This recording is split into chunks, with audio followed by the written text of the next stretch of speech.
이번 시간에는 한센병의 진단에 대해서 말씀드리겠습니다. 사실 저는 피부과 의사고요. 지금도 피부과 의사고 과거에도 피부과 의사였는데 사실은 한센병의 진단이 상당히 어렵습니다.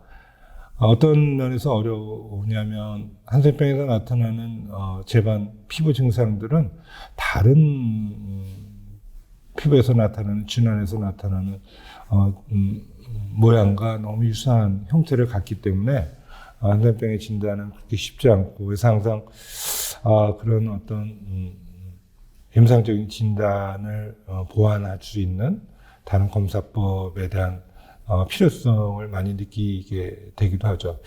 특히나 한센병이 많이 주변에 있을 때는 한센병에 대한 임상 경험이 많기 때문에 쉽게 한센병을 진단할 수 있지만, 최근같이 한센병이 아주 드물게 발견되는 경우에는 한센병에 대한 임상 경험이 적기 때문에 한센병을 보고도 놓치는 경우도 많이 있습니다. 그래서 사실 이 짧은 시간에 한센병에 대한 진단을 어떻게 여러분들한테 설명드릴지 좀 어렵긴 하지만, 큰 틀에서 한센병은 저렇게 진단하는구나 라고 이해하시면 좋겠습니다.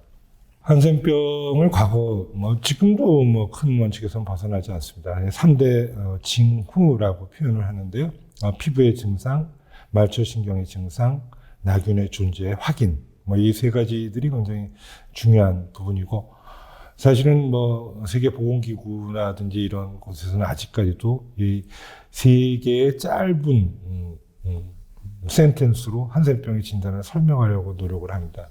그렇지만 사실 굉장히 간단해 보이긴 하지만 정확하게 우리가 거기에 접근하는 것은 그렇게 쉽지는 않은 것 같습니다.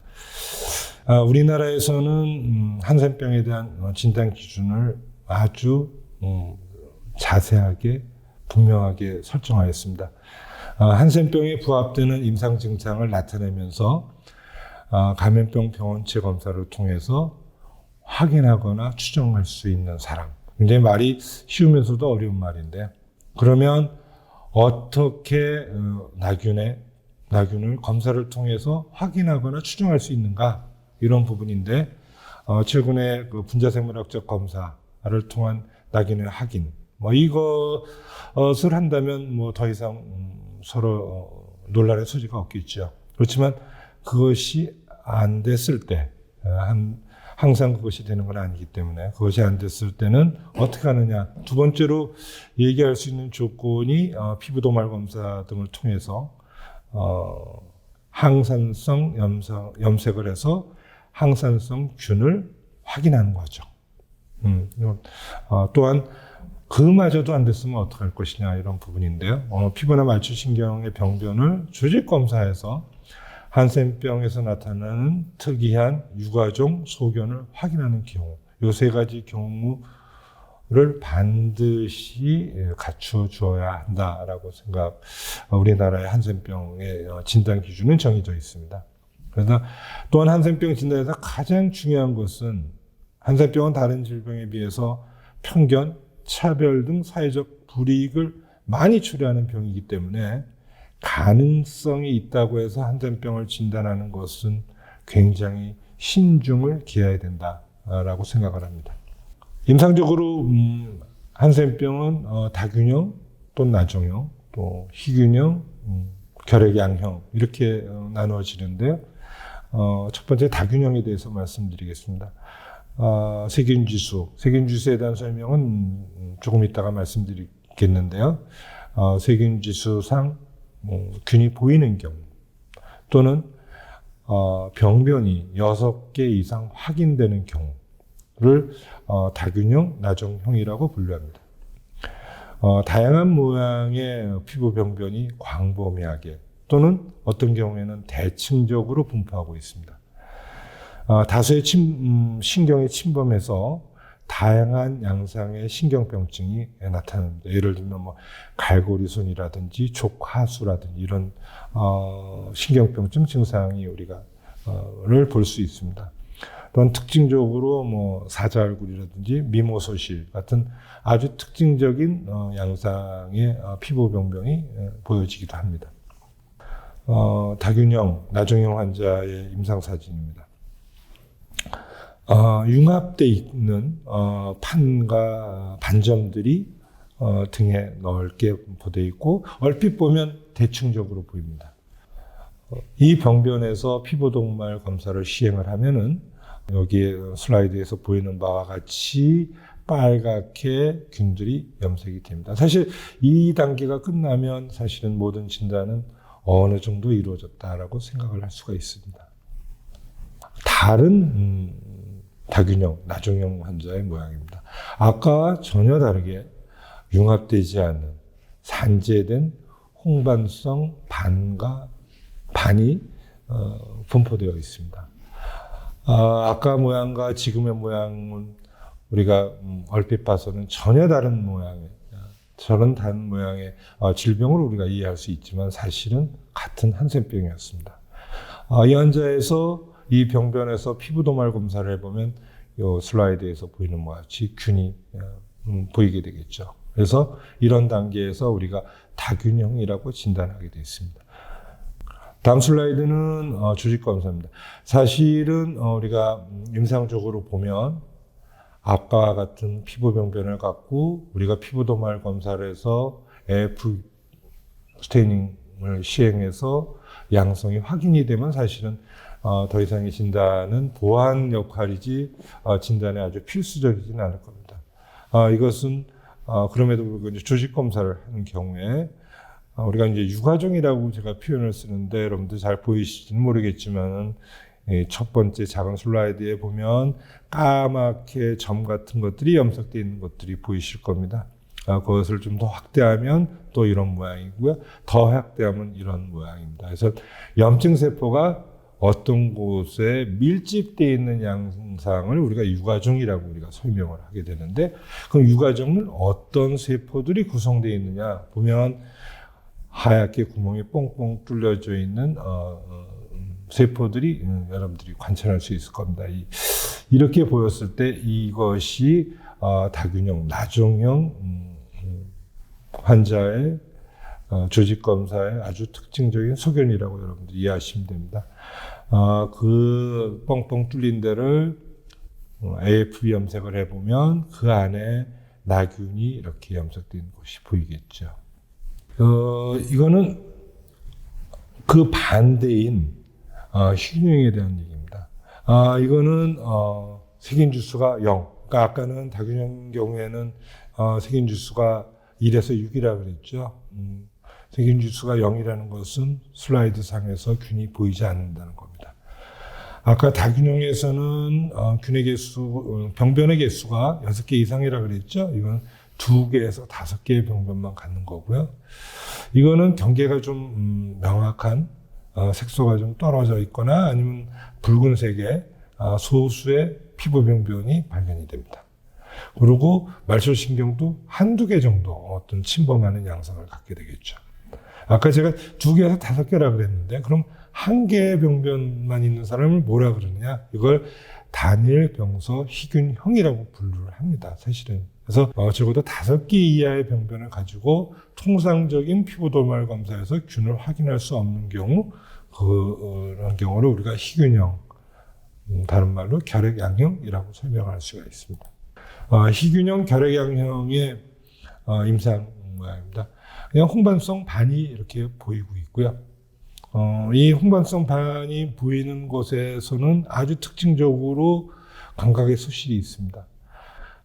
여러분들이 아시기에 한센병은 신경의 손상이 있기 때문에 감각의 소실이 있다라고 알고 계시는데, 아까 제가 설명을 할 때는 피부 병변이 있습니다. 감각의 소실에 대한 얘기를 하지 않았습니다. 근데 지금 감각의 소실을 얘기합니다.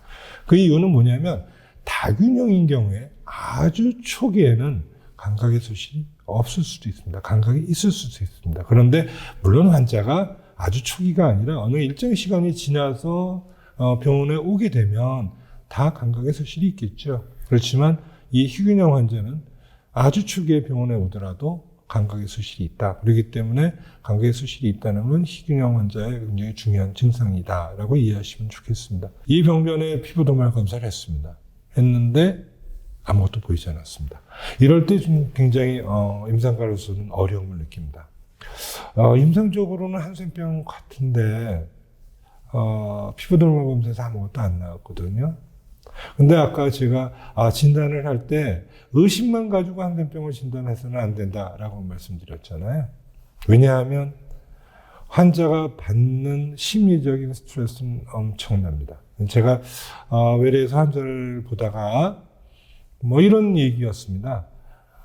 제가 그 환자를 한센병으로 생각은 1% 정도뿐이 하지 않았습니다. 90%는 다른 병을 생각을 했고, 한 5%, 3%, 2%, 1%, 한 5개의 병을 제가 얘기를 하게 됐었습니다. 확률은 90%인 병이 제일 높겠죠. 그런데 환자는 나가서 울기 시작했습니다. 저는 그럴 가능성은 없지만 혹시 그럴지도 모르겠네요 라고 얘기했는데 환자는 저와 다른 얘기를 들었습니다.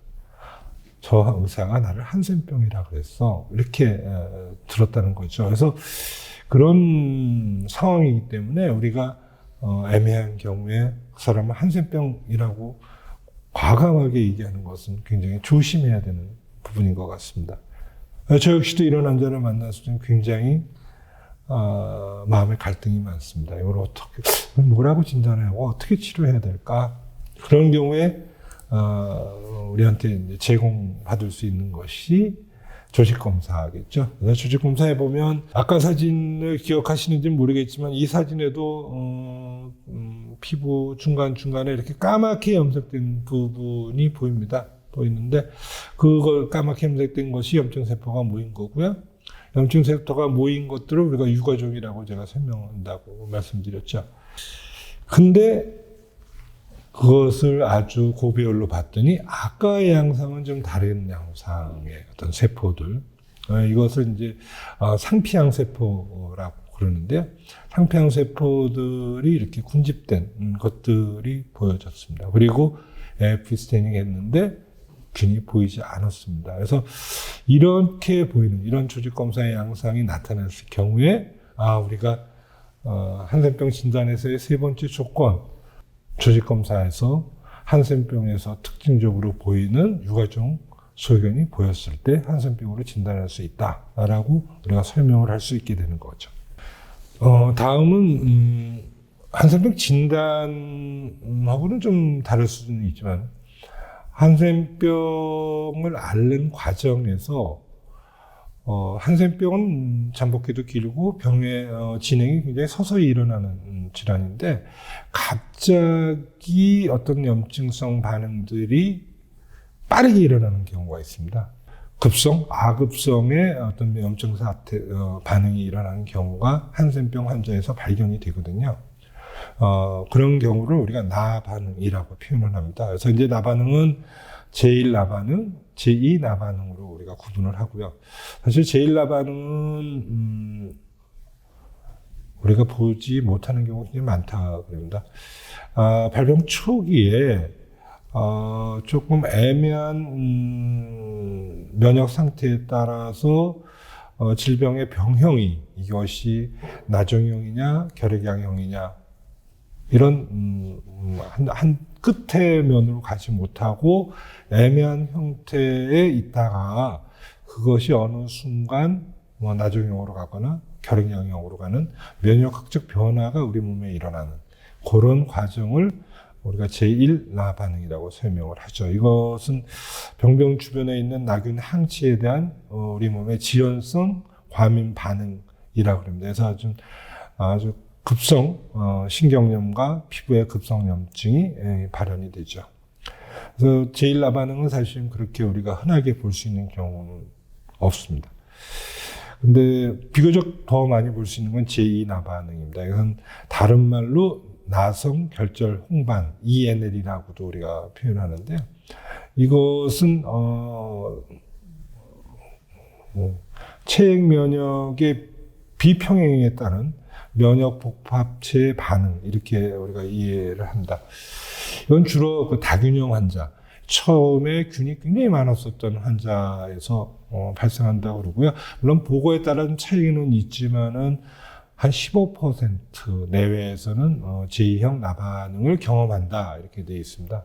그래서 주로 갑자기 피부에서는 피하 지방층의 결절이 발생을 하게 되고요. 이거는 제1나 반응에 비해서 굉장한 좀 차이가 뭐냐면 전신적인 증상을 동반하는 특징을 가지고 있습니다.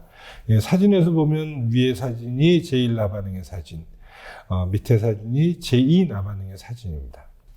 굳이 구분을 한다면은 제1나 반응은 중간형에서 많이 생기고요, 세포 면역의 변화에 의해서 생기고요, 대개 결핵량 쪽으로 가는 경향을 갖고 치료 초기에 생기는 경우가 있고요, 재발은 거의 하지 않고요, 그 기간은 몇 달 정도에 걸쳐서 일어난다고 그러고요, 주로 피부와 신경에서만 일어나는 특징을 갖죠.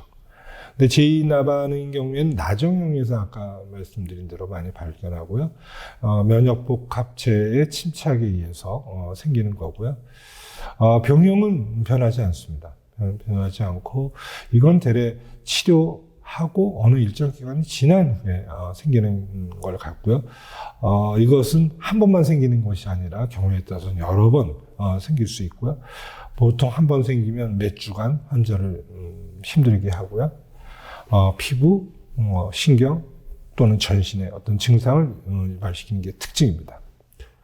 사실은 한센병에 대한 많은 편견과 오해는 한센병 때문에 생기는 어떤 장애가 큰 것이죠. 일반적으로 사람들은 자기와 다른 것은 좋지 않은 것이라고 생각하는 것 같아요. 그러니까 만약에 우리가 눈이 하나인 세계에 살고 있다면 우리 눈이 두 개인 사람은 이상한 사람일 겁니다. 근데 우리가 눈이 두 개이기 때문에 만약에 눈이 세 개여가지고 등 뒤에도 눈이 하나가 있으면 굉장히 편리할 텐데 그럼에도 불구하고 그 사람을 이상한 사람으로 생각할 겁니다. 그래서 사실은 자기와 다르다고 해서 그것을 나쁘다고 생각하는 것은 대단한 편견이고 오해인 것입니다. 세상에는 그런 경우도 있고 저런 경우도 있고 그래서 같이 우리가 그들과 더불어 살아가는 것이 가장 옳은 형태인데 나와 다르다는 이유 때문에 그 사람은 안 좋은 사람이야 라고 생각하는 그런 편견들이 한센병에 굉장히 많은 것 같습니다. 안면에서 생길 수 있는 한센병의 장애가 여러 가지가 있는데 첫 번째 사진은 토안입니다. 눈이 잘 감기지 않습니다. 눈이 잘 감기지 않기 때문에 눈에 여러 가지 염증도 많이 생기고 아주 심한 경우에는 실명에까지도 이르게 되겠죠. 그래서 눈이 잘 감지 못하는 토안. 그 다음에 안면신경을 침범을 받음으로 해서 밑에 입 주변의 부분이 약간 좀 왜곡이 돼 있죠. 그래서 안면이. 왜냐하면 한쪽 신경은 마비가 돼 있고 한쪽 신경은 마비가 안 돼 있기 때문에 신경이 마비 안 돼 있는 것은 근육에 힘이 있어서 한쪽으로 당겨주게 되겠죠. 그러면 이쪽 힘이 없는 근육이 있는 것은 당겨가서 우리가 안면이 좀 왜곡된 모양이 보이고요. 그 다음에 여러분들이 아는 한센병을 하면 가장 인상 깊은 피부병 중에 하나가 눈썹이 없는 병변. 이런데 눈썹이 좀 소실되는 거에 대해서는 조금 많은 오해가 있는 것 같아요. 눈썹은 사실은 머리카락도 어떤 생명이 있듯이 눈썹도 생명이 있어서요. 눈썹도 빠졌다 생겼다 하고요. 나이가 먹어가면서 눈썹은 조금씩 더 빠집니다. 그래서 눈썹이 좀 빠졌다고 해서 내 한센병이다라고 생각해서 마음에 큰 침을 가시는 분도 있는데 눈썹이 빠졌다고 해서 꼭 한센병은 아닙니다. 한센병 때 눈썹이 빠질 수 있다는 얘기지 눈썹이 빠지면 당신은 한센병이야 이렇게 생각하시는 것은 대단한 오해이십니다. 또 이제 손발의 장애인데 이건 주로 이제 말초신경 침범 때문에 일어나는 거죠. 이제 갈고리 모양의 손이 생긴다든지 자세히 보시면 가운데 사진에서는 이렇게 근육이 위축돼 있죠. 근육이 우리 이제 근육이라는 것은 두 가지 요인이 있습니다. 신경이 연결이 돼 있어야 되고요. 또 근육이 운동을 해야 됩니다. 그래야지 근육이 자기 볼륨을 갖게 되는 거예요. 그래서 이제 우리가 여러분들 혹시 기부스를 해보셨는지 모르겠지만 다리에 기부스를 하고 나서 딱 띄워보면 한쪽 다리가 굉장히 가늘어져 있는 걸 발견하실 거예요. 근데 그분은 신경은 차단이 안 됐죠. 다만 운동을 안 했기 때문에, 운동을 못 했기 때문에 근육이 위축이 되죠. 근데 이제, 거꾸로, 운동을 하는데도 불구하고 신경이 정상적으로 작동을 못 한다. 그럼 역시 이렇게 가운데 그런 그림처럼 근육이 위축된 경우가 있을 수 있고요. 그다음에 이제 발 쪽에서도 사진이 이렇게 썩 좋지는 않지만 발가락도 손가락처럼 갈고리 모양으로 생길 수 있다. 이것이 한센병의 장애다. 이렇게 이해하시면 됩니다.